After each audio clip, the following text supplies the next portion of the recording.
Recimo, najveći problem u gradu Splitu su parking mjesta u kvartovima. A To je to katastrofa. neću ni govoriti. I recimo, ja da sutra budem kandidat za Znate di se gradonačelnik, ja bi to sustavno rješavao iz kvarta u kvart. Odšao bi razgovarati s ljudima da vidim što im točno treba i tako dalje. I onda bi, recimo, bio poseban program da se to riješi u nekoliko sljedećih godina. To je, mislim, ja sam rođen u siromašnoj četvrti, to jest rođen sam na Kacunaru, onda sam se u 6 godina preselio i živio sam većinu u siromašnoj četvrti na Plokitama. Dakle, ja sam tite iz grada.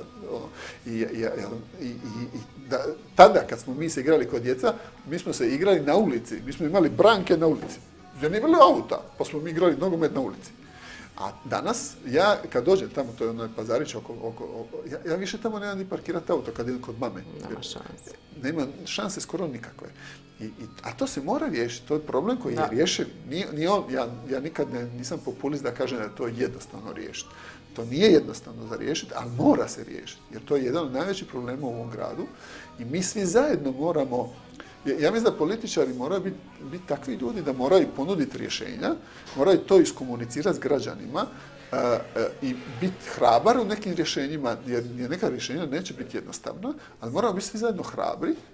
Nema populizma tipa svima će biti dobro, super, bez velikog napora i bez nekih rješenja koje će biti možda malo i neugodna za neke, ali ako ih pristojno, normalno, iskreno iskomuniciramo, ja mislim da svi zajedno možemo postići, recimo, ne znam, za 5 do 10 godina, da riješimo taj problem parkiranja u gradu Splitu.